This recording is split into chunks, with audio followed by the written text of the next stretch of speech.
Good evening, everybody. Thank you all for coming out. I hope the rain holds off for us and, it never gets ugly out there. It was really pretty when I drove down here, so who knows.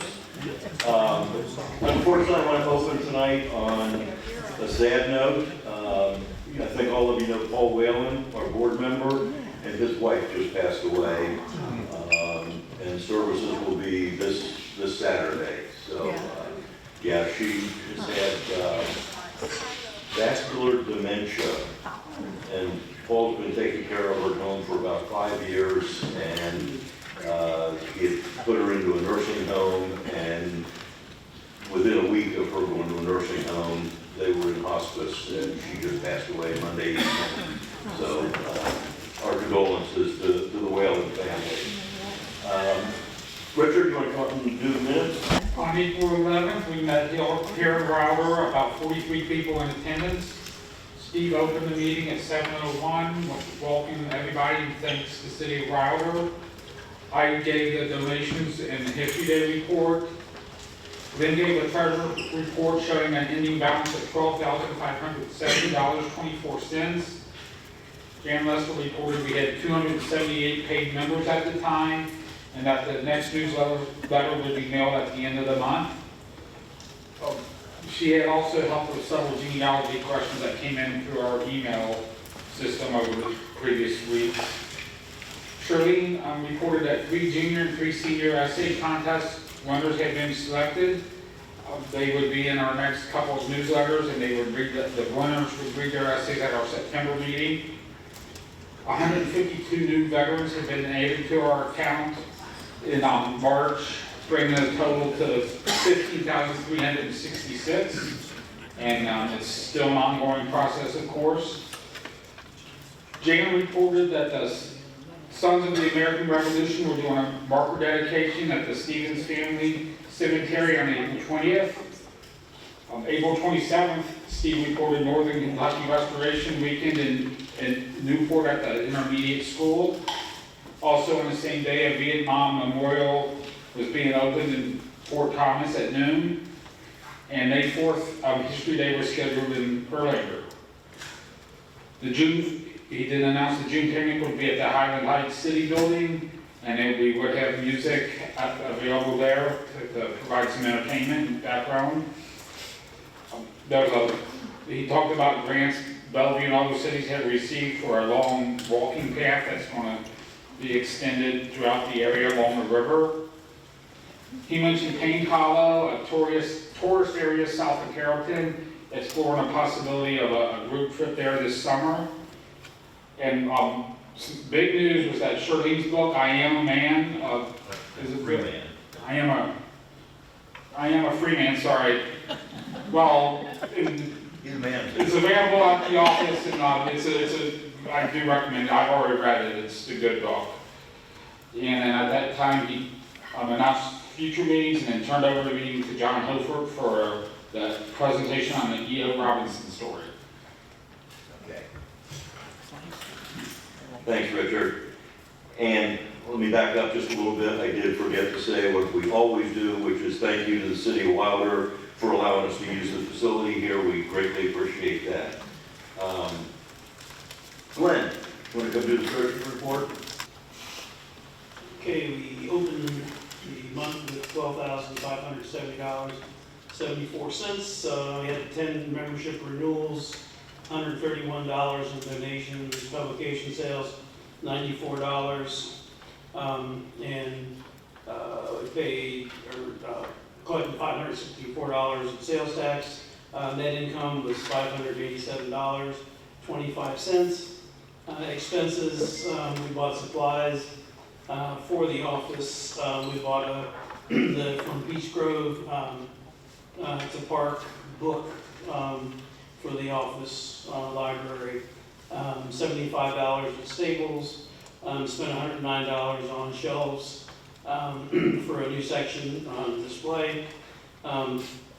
Paid the maintenance contract for the copier, the lease span for the copier, and then received $448 for, or paid $448 for PayPal processing fees. and $15 for our Secretary of State filing fee for this year. So expenses were $967.69, and we closed with $12,189.80. Thank you, Glenn. Richard, you want to come back up? Do you have anything on gifts and donations? We received one donation. It's a program from the 1973 Northern Kentucky Marching Band Festival that takes place at Campbell County High School every year. This was the second edition, so it's not a thick program, but it's a really neat, good addition to our school history. Jan? On membership and newsletter and correspondence and all those things. Okay, membership is currently at 283. We'd like to get to that 300 mark soon, so if you know anybody that hasn't paid up their dues, please give them a reminder. Or if you know anybody that would like to join us. It's only $12 a year, and you get our newsletter 3 times a year, and you get notices of all our meetings. We did receive a note from Harriet Ritter, who's a member, and her husband Richard, who also was a member, has recently passed away. So that's about all we had in communications. Well, hopefully all of you got your newsletter in the mail. I know Chuck back there didn't get his, and I don't know why. So if anybody ever doesn't get their newsletter, please let me know, and I will make sure that you get one. Our next one will be the September issue. Hopefully it'll be out to you in late August. If you have anything to send me, any articles at all, short, long, it doesn't matter. I need them by August 1st. Anything related to Campbell County history, genealogy, some brick wall that you broke through, or if you have queries about missing ancestors that you'd like to put out there for the rest of the group to look at, I can take those too. What do you want me to do? Essay rock thing? Okay, I'll come back. Shirley, on essay contest and veterans files? I don't have anything on the update on the essay contest because it's over, and we have our winners and they're in the newsletter. So the next time you hear anything, they'll be here in September.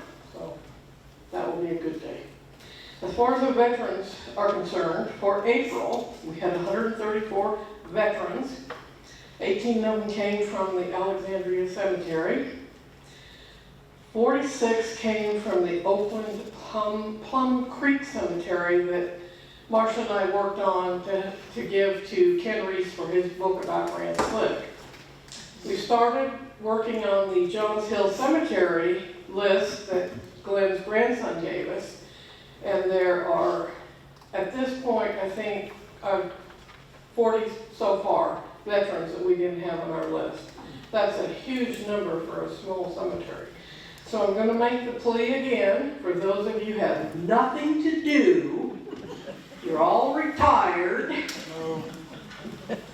pick a cemetery and help us find the veterans in the cemeteries. Now, I don't mean for you to take St. Stephen's or Evergreen, that's a little bit beyond all of us, but a small cemetery like Grandview or Flag Spring, or something smaller that you can really do some research on, that would be awesome. So that brings our total for the month 15,500 veterans. And copies of her new book, if you haven't heard it or read it yet or seen about it, she's got some copies of her book up here that are available.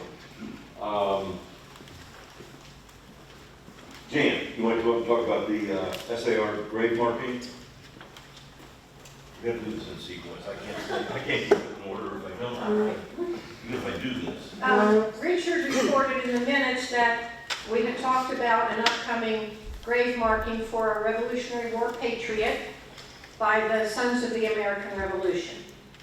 His name was James Shaw, and he's buried on what's called the Shaw Cemetery or the Stevens Cemetery. It goes by different names, and now the property is owned by a totally different family. But they did clean up the little plot where James Shaw was buried, did a great job cleaning up the cemetery. And the grave marking was on the farm that these people own. It's at the end of Grandview Road off on a little side road.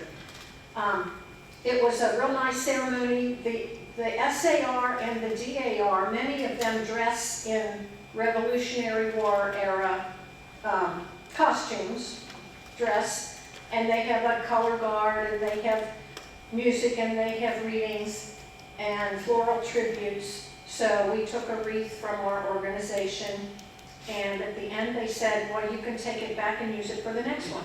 So we still have a wreath, and it was a very windy day. I had our wreath attached to a little stand, and we stuck it in the ground real good. I don't know what the other people had to stand their wreaths up, but most of the rest of them fell over. Ours stayed up, so it was a nice day. All right, thanks, Jan. Just a recap, we also participated in Northern Kentucky Restoration, which was last month at the Newport Intermediate School, the old high school down there. Most fascinating, and it was really interesting because they had us all separated. Some, there were all these presentations, and they were in classrooms, they were in the cafeteria, they were out in the parking lot, they were in the library, and I thought, boy, there's not very many people here. Well, then they served lunch. Let me tell you, the lunchroom filled up. They were lined up out through the cafeteria, down the hall, and there were well in excess of 200 people there. So it was a good event. And I made some good contacts. I was next door, or the lady that was next door to me on the tables there, she's with the Over the Rhine Museum over in Cincinnati. I can't wait for that to happen. I'll bring you more when I find out some more, but that's going to be very, very interesting over there. We also participated in History Day. It's been busy the last couple of weeks here. History Day was last weekend. I don't know, I didn't hear from anybody what the total count was, but I think Jan had said we saw a lot of new faces, people that we have not seen in the past. And this was only their second year out of COVID, so it was good to see new people coming around. And the people I talked to said that the presentations were well done, and they really appreciated them. And there were some new exhibitors there as well.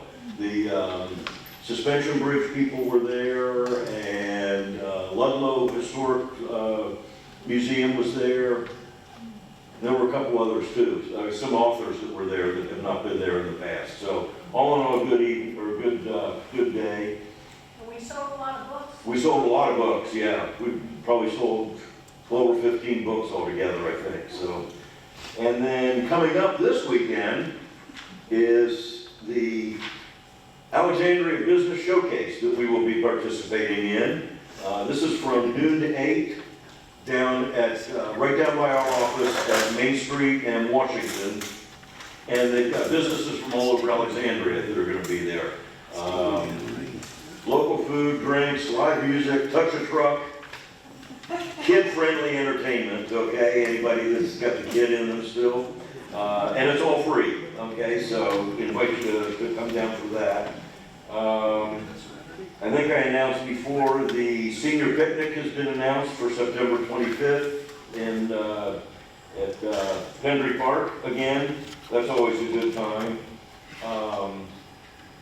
And going back to History Day, if you haven't been there before, it's well worthwhile, okay? It's past us now, but for next year, keep an eye out for it. It is well worth it. There are great presentations made there, some good vendors, and you're going to learn a whole lot just by being there. And it's only a couple hours, from 8 to 2 o'clock or so on a Saturday.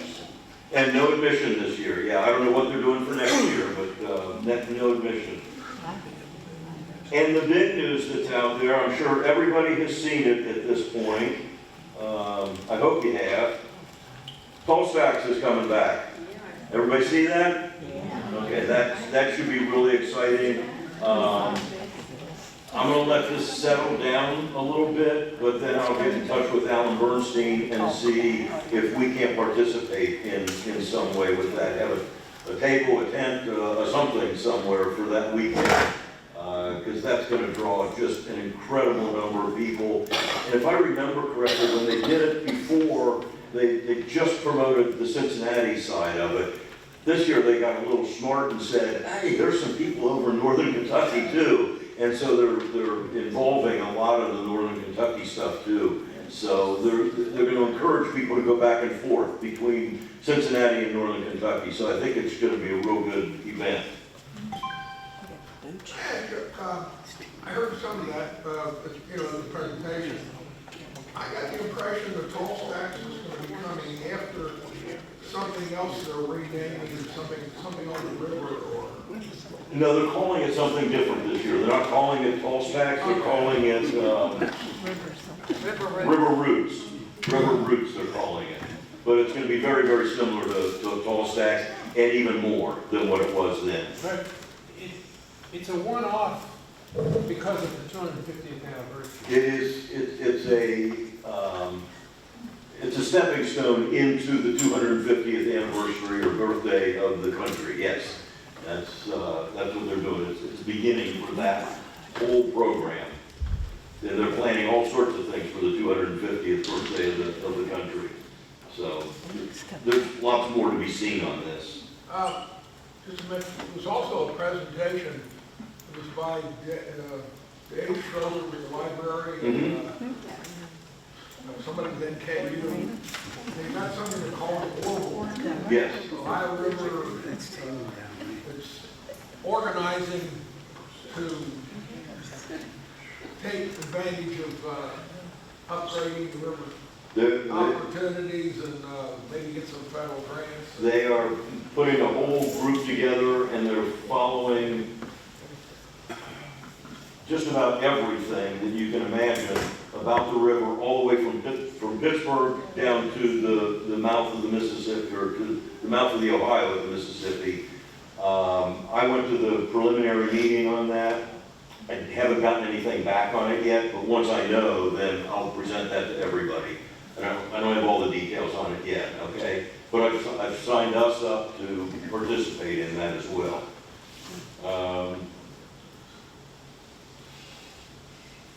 All right, we went through all this stuff at the top of the list here. So now, there's a certain young lady sitting here who's a newcomer to most of us. Her name's Megan Bolt, and she has a most intriguing story, I think, of her family research and what she's found.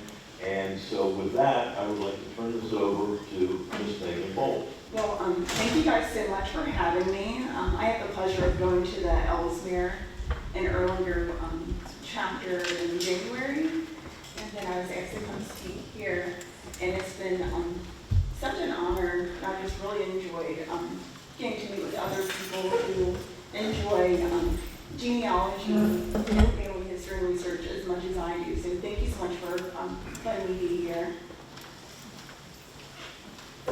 So about my story, if you guys can see it.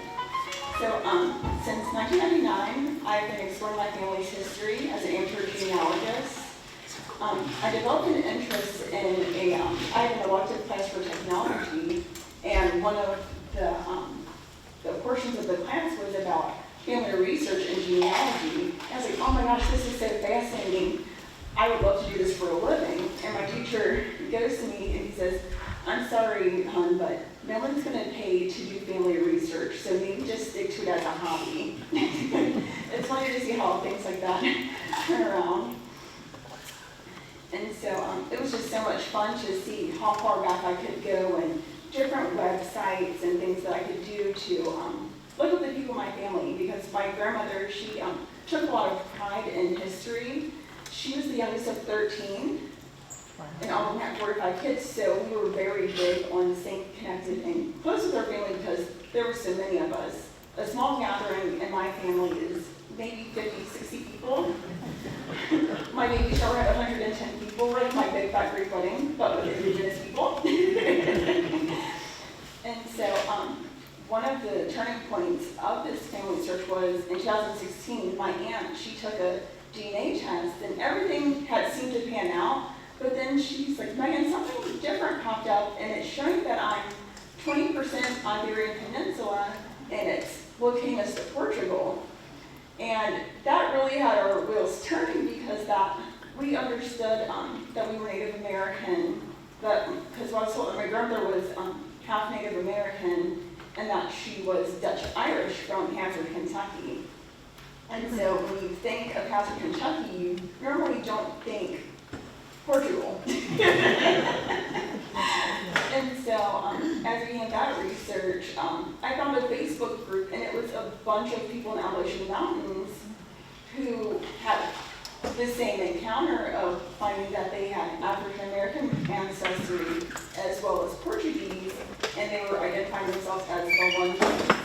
And so for those who don't have an understanding of what Melungeons were, because it was very new to me, I had never heard that before, it's a mix of African American, European DNA, so a lot of people have like Irish, Portuguese, or Spanish, and indigenous background of American Indian.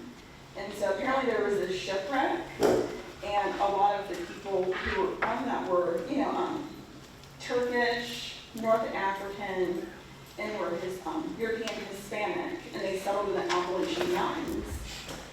And so I've connected with so many people across the Appalachian Mountains and finding new cousins who have the same encounters, and that's been really fun to learn.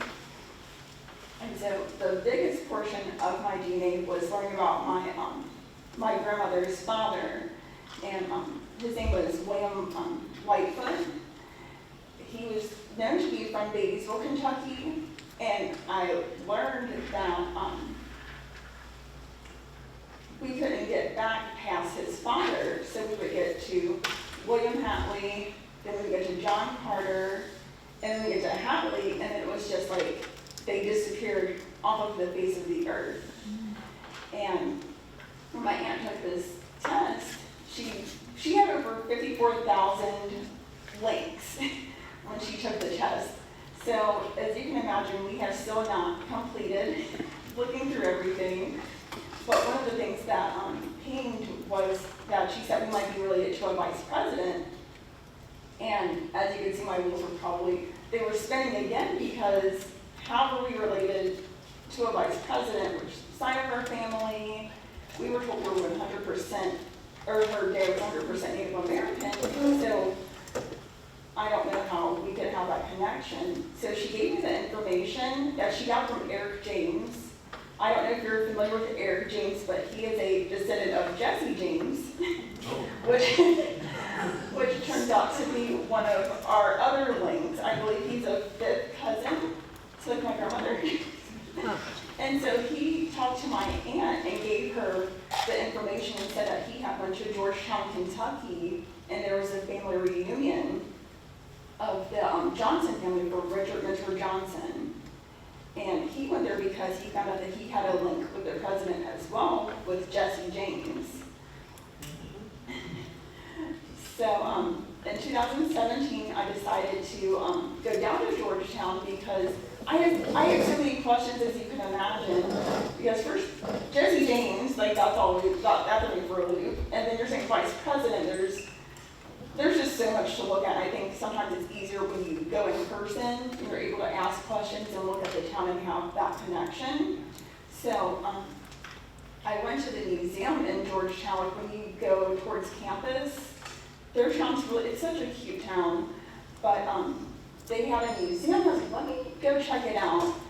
And so I go in and I start looking around and I see Richard Mentor Johnson and I see portraits and different things like that. And I ran into one of the curators and I started talking to my grandmother. Her name is Elnora Lightfoot, and I'm here to learn a little bit more about my family search that I'm doing. And he reaches out and gives me a hug, and I was like, oh my gosh, are you my cousin? And he was like, no, but come let me show you your stuff.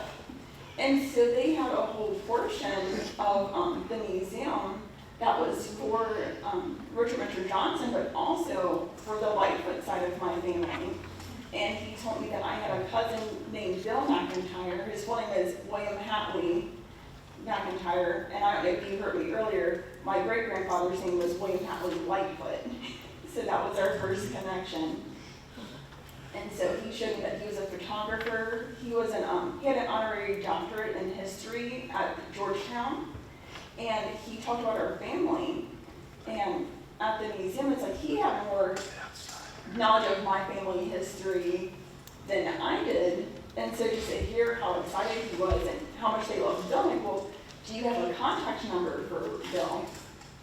And so he gave me one number, and I was like, I called it right away. Like, I didn't even leave the front door. And I was like, that number doesn't work. And so he's like, well, here, let me see if there's another number. So he's going through, and he's going through and looking at different numbers. I'm calling, no luck, called another number. I went from 2017 to 2022 looking for Bill. So I talked to people who interviewed him for books. I talked to people who interviewed him for the university. And they just had so many fascinating stories about him and his passion for history and the things that he had learned about our family. And so I decided to go out to Facebook. So on Facebook, someone had made a page for descendants of Hatley Lightfoot. And it had pinned Bill's name, so that's how I ended up on the Facebook page. So just on a whim, I just say something in the page. And they invite me for a cookout. So Memorial Weekend, my family, I'll get into that later, but my family goes to Hazard, Kentucky. We have land there, we have land in Batesville. And so when I was on my way back up, I was like, I'll just come over. So they had a barbecue, and they were so nice and welcoming. And they, my cousin Aaron is who I got in contact with first. And it was like all of the pieces that I couldn't find, he had, and vice versa. And it really did, like he told me this week, he was like, God sent me to you. And I'm so happy that I found you, because no one else in his family is interested in doing family history either. So, at least like for our age group, no one's interested in that. And so we talk every single week since we've met each other. And it's been really nice to like have that connection with meeting our new family in Georgetown. And so I even had someone who reached out to my aunt from the Georgetown Historical Society, and he contacted my aunt who did the DNA search, because my great-great-grandfather was buried, he's buried in Batesville, but the cemetery's dated off, and we just never, that's just where he's buried at, we never thought anything of it. But according to Mr. Beatty, he reached out to my aunt, that was actually a private family cemetery. So then we had to look, are we connected to them in any way? But it turned out that my great-great-grandfather, after he graduated from Berea College, he was in that founding set of people for Batesville. And then one of his artists actually had a child with one of the babies. And so that's our connection with that family. And so when I met my cousins in Georgetown, they told me that that he had actually had a stroke, and that his daughter was taking care of him, and his phones were cut off, and that's why I wasn't able to reach him, because he wasn't really able to speak or to take care of himself on his own. So I reached out to his daughter, didn't hear anything, tried a few months later, and she got a hold of me the week he passed, in February 2022. So I spent from 2017 to 2022 trying to find him, and I didn't find him until his funeral. It was one of those, it was just, it made me sick to give all that, to hear all these wonderful stories. But by the time I found him, I was able to pay my respects, but it would have been such an honor to meet him. And so I've been able to reach out and meet a lot of my other family, and connections with, if you're familiar with Richard Ventura Johnson, he had 2 other children. Their names were, I think it was Emma Jean and Adeline. And so I've been able to meet some of their descendants. But with Hallie, if you look online, for Hallie Lightfoot, there's no trace of him. And that's because a lot of his information was destroyed. So my biggest search was, who is Hallie Lightfoot? So every year, our family goes to Eastern Kentucky to clean off our land and to keep the memories alive of those who passed. So the first cemetery we go to is where my great-grandmother is buried with a few of her other children. And my Uncle Harrison, who is the last of those 13 children, he will tell the younger generation to let each person buried. So my, I think, third and fourth great-grandparents are buried up there, and we will just go down the line. And each family out of those 13 will set flowers on each grave as our respects. And so I'll have pictures of that. But then the second cemetery, so we have another one that's private, and so we have to climb up. I don't know if you've ever been to Hazard, Kentucky or Eastern Kentucky, but a lot of those roads are older and they will wash away. So, and you know, it's almost 400 something acres of land, and part of it's a coal mine. So now there's a road now, but as a kid, we would have to get up at 6 in the morning. We had shovels, we had hose, we had everything, and we would have to climb up the mountain, and it would be at least 70 of us. So when it's Memorial Weekend, they already know we're coming, and they just go ahead and they set up, they block off the rooms for us because they know that we're going to be there. But sometimes, like, there was washing. I remember one time we had to climb through someone's backyard. So this man had a lake, and so there's the lake, and then there was a mountain, and the trees were horizontal. So we were on a quest. And I had a cousin named Betty, and she lived in Hazard still. A lot of our family moved after the coal mines closed, and they came to Newport, Kentucky, after the coal mines in, I think, in the 1950s.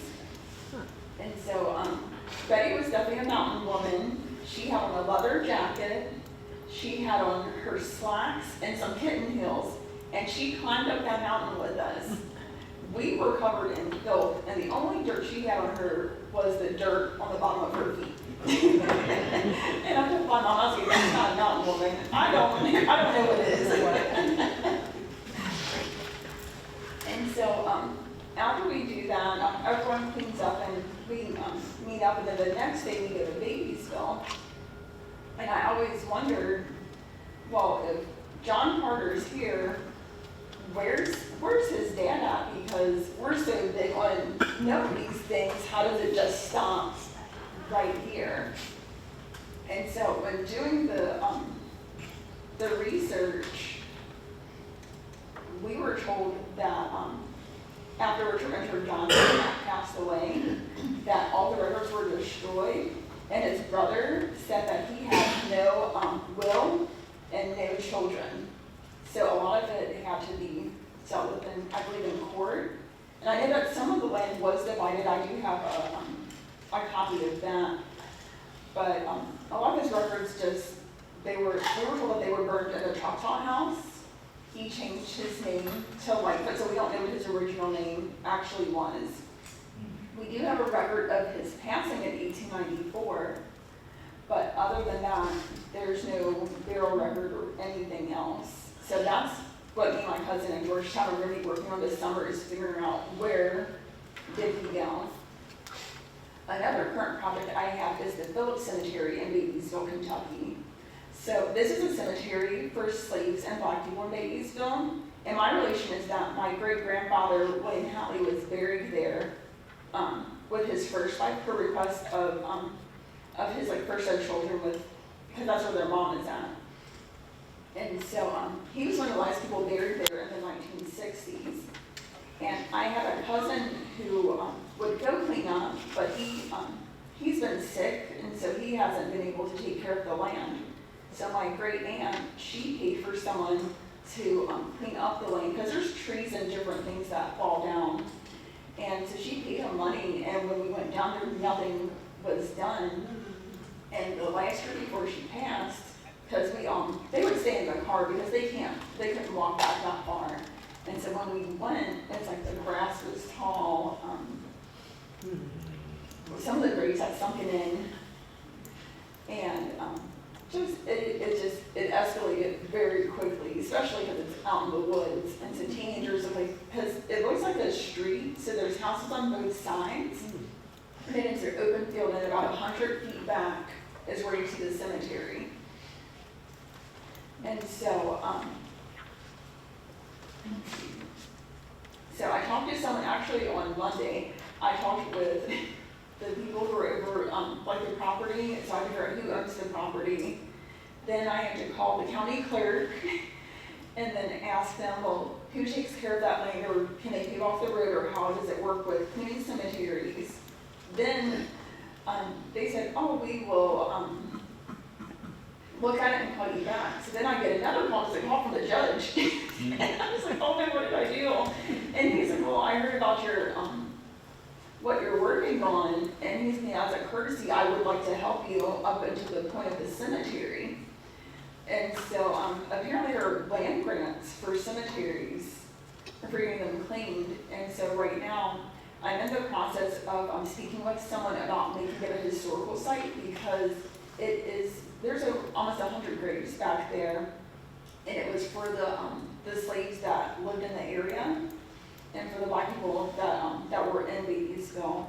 And it's a lot of just unkept, and we were the only ones going back there to even do anything, and just to make sure that those people are honored, and also just to preserve that land. So that's my what I've been working on this past week, is getting all that sorted out for Phillips Cemetery. And so here's some of the pictures that I've accumulated. So for Hallie Lightfoot, it said he was born about 1839 and he died in 1894. His mother, her name was Patience Chin, and so that was the niece of his common-law black wife, Julia Chin. So after Julia Chin passed away, he then had kids with her niece. And so you can see right here how it has the family tree. This is on Ancestry. And then he had two children, Susan and Wallace, but they stayed in Georgetown. And then his other children were born in Batesville. And so this is my great-grandfather's, or my great-great-grandfather, John Carter Lightfoot. And he was born in 1837. And so you see how they made them 3 years apart because they couldn't figure out when Hallie was born. And so one of the biggest things I wanted to talk to you guys about is, so in 2020, I decided to take a DNA test, and this was what they sent me.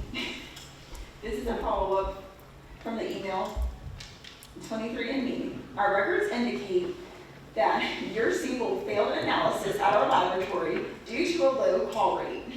To clarify, we only report data for samples that yield a call rate of 98.5%, and if initial genotyping analysis is not able to yield such data, then the sample has to repeat the steps of DNA extraction as well as genotyping.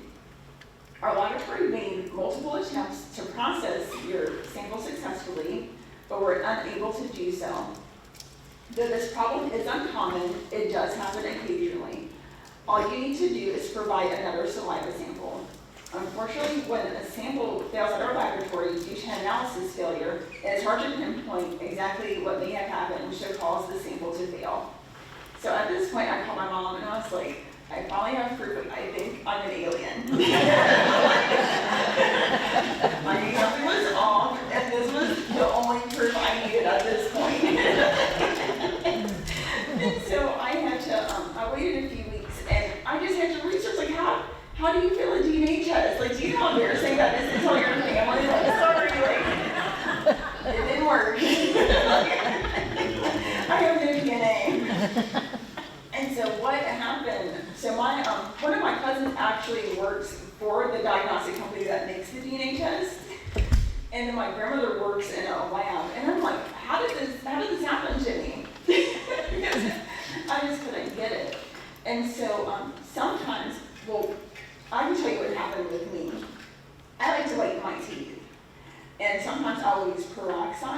and that killed the DNA in my mouth. And it contaminated it, which then gave me opioid rage. So there are some things that you can gargle with, or use orally that will contaminate and throw off your DNA test. So it's best if you do those things to make sure that you have a dirty mouth, because they don't like they don't like peroxide at the diagnostic company, and it will ruin the integrity of it.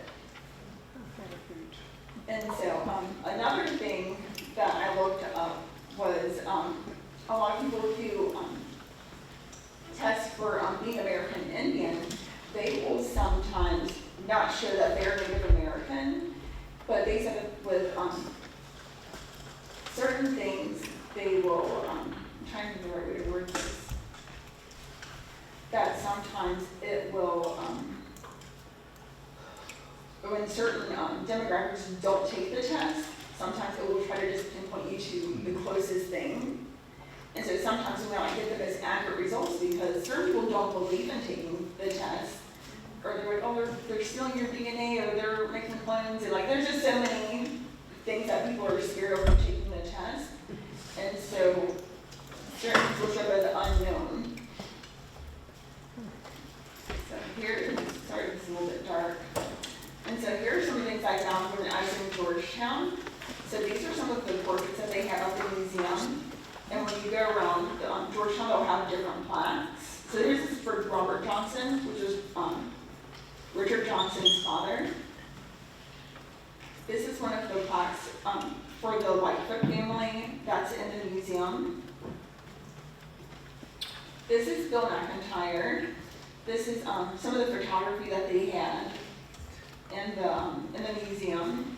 And then this is from his obituary that they had in the news. And then just little bios and things that they had about him. These are some of my family pictures. So these are some of my great aunts and uncles. These are 5 generations of my family. And so this is me at the bottom, my mom, my grandmother, her mother, and her mother. And so I'm very blessed to say that as part of my family search, I've been able to go back 10 generations. I've been able to get back to the 1700s and have traces, even on my mom's dad's side, they had came from Sweden, and I was able to pull the boat records to see where did they come from Sweden. Here's part of the land for the Whitefoot and Johnson heirs, so you can see where there's the Johnson house, and then each sibling had a breakdown. And so it'll have the Pence heirs and the Whitefoot heirs. Because they would have the wife's name Johnson still. This is Richard Minter Johnson's grave. I went for the first time, I think, last year, and I took my son with me while we were in Georgetown, because it's not that far of a drive to get to Frankfurt. The cemetery is right across the street from Kentucky State, but it's, you can see it pretty much from the entrance, because he's the only one who has something of this stature there, and it's gated off. But there's like a war section, and so it's really cool if you ever get the chance to go up there and check it out and see all the people that were buried in Frankfurt.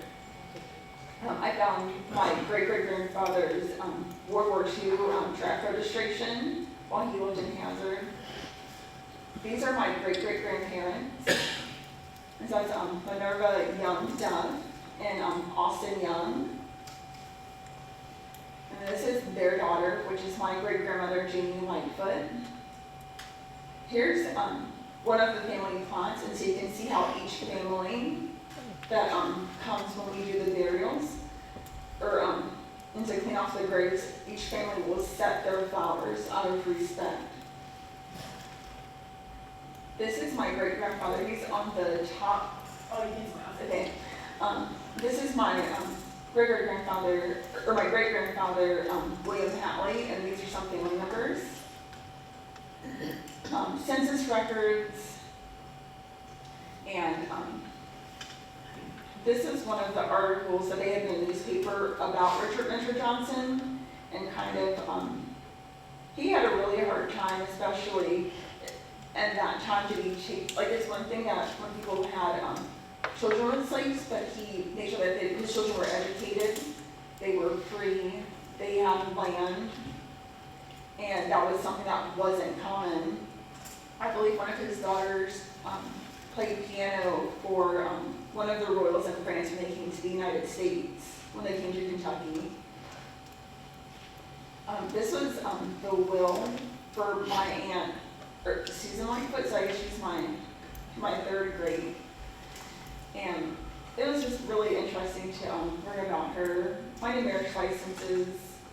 This is my John Carter's pension from the Civil War. And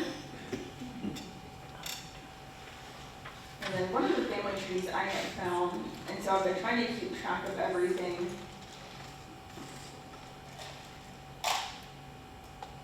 This is the record of mustards for the month of July for the Civil War that if you see here where the arrows are, that's my great-great-grandfather, where he was, and then this is the captain that was over the troops that he was in. And so I was able to kind of look at the names and see who could I find, like online, and to learn more about them. And then Henry Stevenson, because at first we thought that he was a slave owner, but then we learned this information, and he's actually, I believe he passed away in Newport, even though this all happened in Georgetown, but he's from Cincinnati.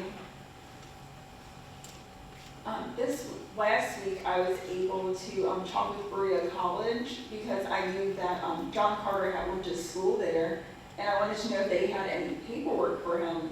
And they did, and so I was able to find him in the catalog. And then these were his grades. So I'm proud that he had 80 on a roll. So I wanted to share that all. And his sister went to school there as well. So when Berea, and this, I guess this time in their history, this was a program for people with no previous education. So after the Civil War, they were able to go to school here.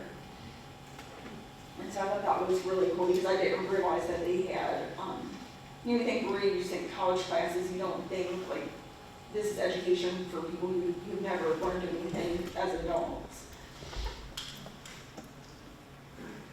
And then these were their alumni cards. And so, if you guys have any questions or, yes? In regards to the DNA and your test, is there a time that you can not use the whatever is causing the negative results? Did they say wait so long? They couldn't give me a full answer, and so I'm gonna try it again. I waited like a long time because I was like, oh my gosh, I do not want to pay for another test and they tell me I failed again. And so I am gonna take another one. But one thing that my cousin did say is, because he works for the company that does the test, and so because we do have so many cultures in our family, they will use him to test on to see what the percentages are, just how those different things do work. And so it's been great I think the tests are great for matching you with your family, but as far as you know exactly like what your percentage is of like different ethnicities or race or whatever, that it's not the best for that. Yes? What is the origin of the term or name Melungeon? I believe it was, I saw that this morning, I should have wrote it down. I believe, was it French? I believe the term was French. I know I looked it up, let me look it up now. I think it's French for mixed. Yeah. Yes, French for mixed race. And it came out as a derogatory Yes. term, and now the Melungeons accept it and are proud of that heritage. But they were terribly, terribly discriminated against, and they wound up kind of secluded in the southeastern Kentucky West Virginia, Tennessee, and they're kind of in a small area there because nobody else in society wanted to be around them. They just didn't understand. You know, it's like any group runs into like that. If you read anything about the blue people of Kentucky, they were treated terribly for something that they have no control over.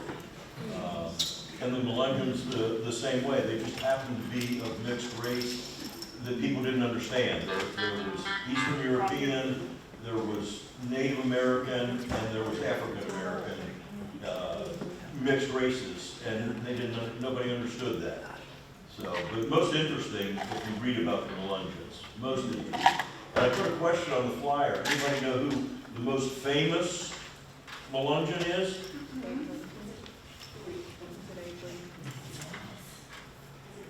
Elvis Presley is one of them. The other one is Abraham Lincoln. Really? Yeah. Yeah. They're related to the Melungeons. Yeah. Okay. I got a couple of things. When I was doing my family research, I came across the name Lightfoot. There are Lightfoots in Pendleton County. There was a teacher in Campbell County Schools with the last name of Lightfoot. I don't know, but my Lightfoots were in Virginia, and I followed the name of the county before, and I've forgotten it. Oh. And then when I did my deal, I was 6% from the Iberian Peninsula. Oh, nice. So I kept my eye out for things. And I know you could go way back because probably when they were marching from Rome to that area to get to England and Scotland, that they probably came around that way. They would have been on foot, so, you know. But the thing that made sense to me, in Galway, Ireland, they had a big trading thing with the Iberian Peninsula. So that could, you know, put people in contact and so on and so forth. But I can go back quite a few generations and I've never seen it come up. It just came up when I did my DNA test. So it's probably tied in with the Irish. You know, don't forget about that. Well, because a lot of Scots came to the Appalachian Mountains. Yes. A lot of Scots came in there, so yeah, it's quite likely that It was that's fun, connected. wasn't it? Checking all that out. Yeah, it's really fascinating. And thank you for given a correlation between the Iberian Peninsula and Ireland, because we were just like, how did they even get there? Yeah, but then I heard that kind of made sense, you know. Daryl, you did a lot of the DNA testing. Did you run into anything like what Megan ran into? I run into a lot of weird things, but nothing like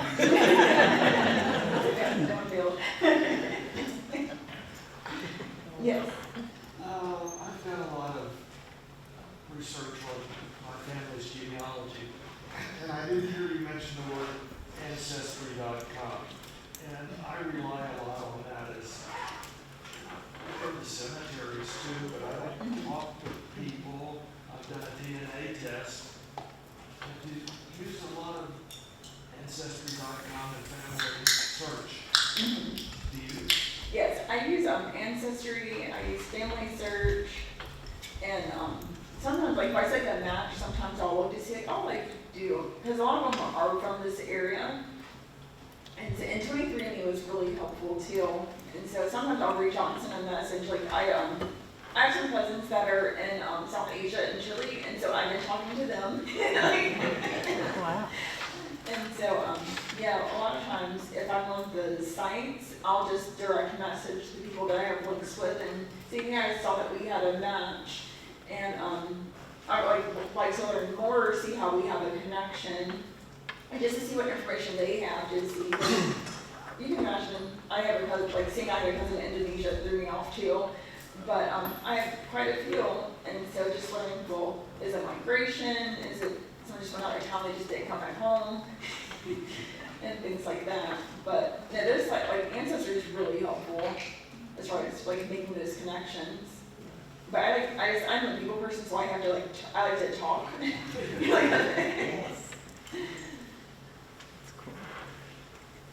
Anybody else have questions? I have done a ton of research in my family, and I'm real lucky because they could all, most of them are read and write. So therefore they had wills and different things. It's one of the most fun things I've done in my lifetime, is doing all of that. The people I've met, and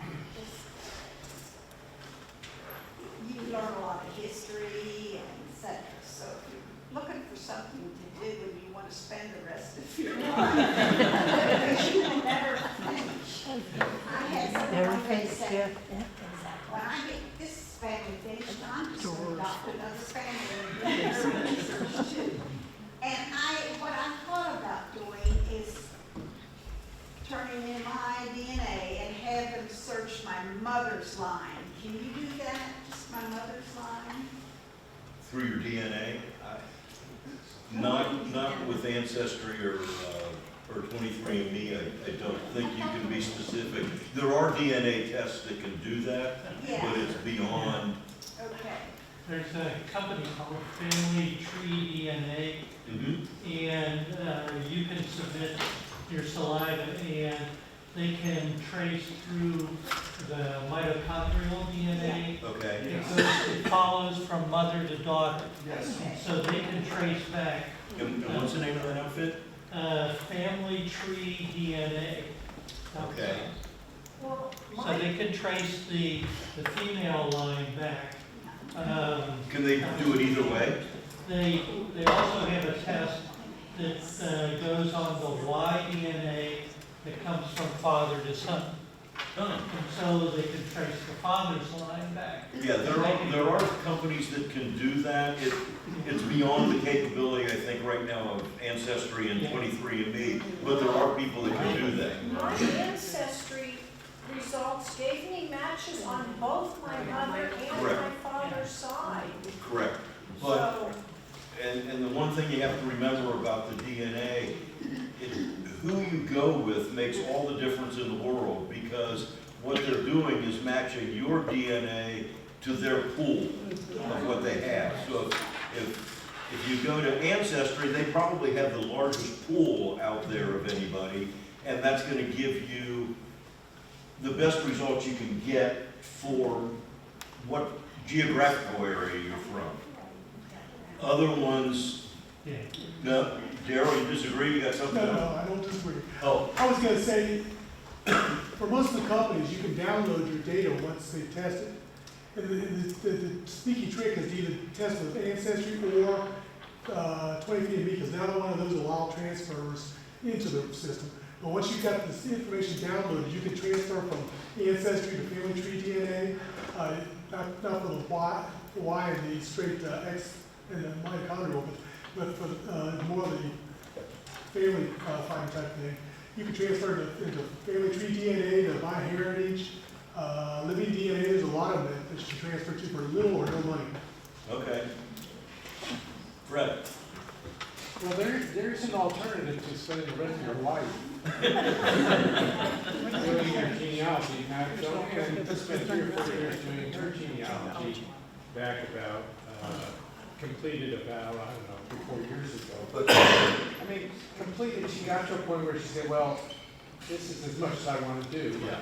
And she had everything both in hard copy form and on thumb drive. And we drove to Fort Wayne, Indiana, where they have the largest Allen Library. the largest public genealogy library outside of the Mormons. And we gave them, all of her material. And so that's a way of sharing it with the world. Correct. Rather Make than, the only copy of anything. rather than keeping it to yourself. Yeah. There were a few people I was in touch with around the country, and I put out that I had taken this stuff to Fort Wayne. And a man came back to me, I had corresponded with him, I knew who he was, and he said that he had been looking for 20 years for somebody, and he found them in Fort Wayne. Yeah.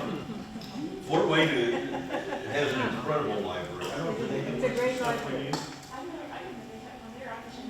Fort Wayne, It's the Allen County Allen Public County Library. Public Library, and they have, they're reputed to have the second best collection of genealogy, second only to the Mormon Church out in Salt Lake.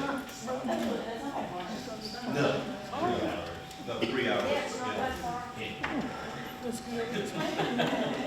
It'll be longer. And you can go and see the, in Auburn, just north of Fort Wayne, you can go see the Auburn Ford, Yeah. what is the third one? Auburn Car Ford. Museum. Yeah, there's 2 or 3 cars there. Yeah, Auburn Ford, and what's the other one? It's the famous on top of the line one, I can't remember. It's just a nice drive, and there's Yeah. meet some new people.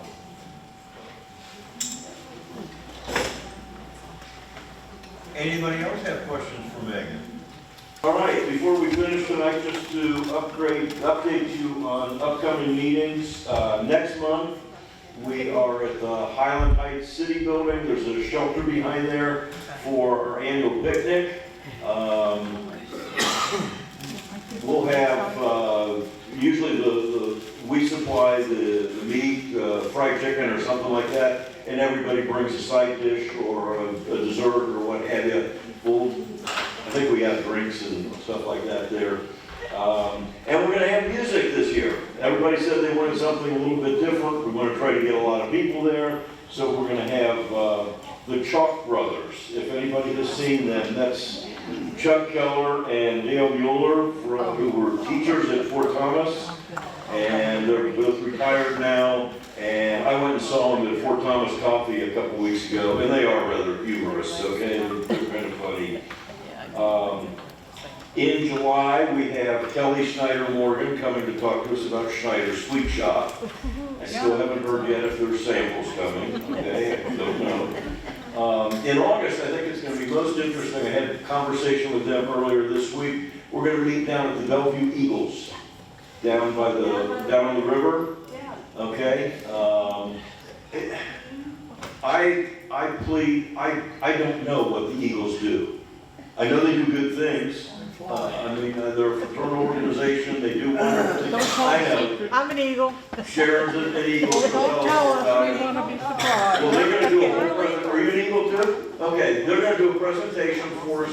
I told them, I said, let's start with what the Eagles do on a national basis and how they were founded and things like that.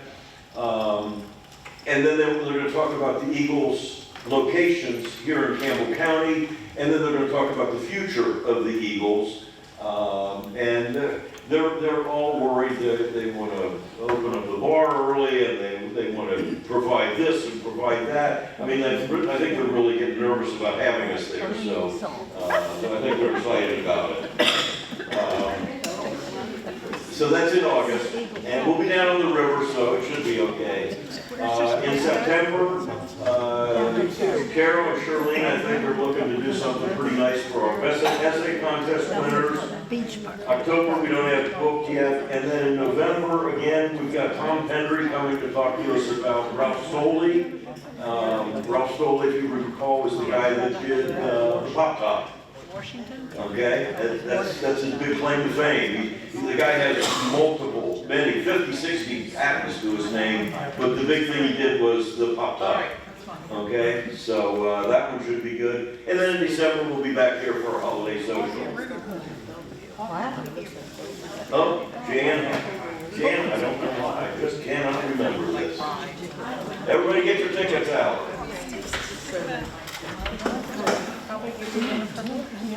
Ooh, lots of tickets in here.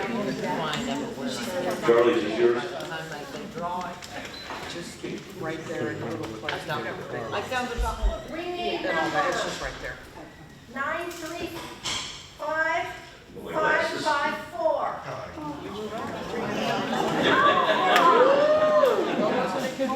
have two prints from Martha tonight, with our courthouse. Oh, wow. All right. Anybody have anything else for tonight? Thank you again to Joe and Linda Manning for the refreshments. With that, we'll close. Everybody be safe going home. Thank you for coming out tonight.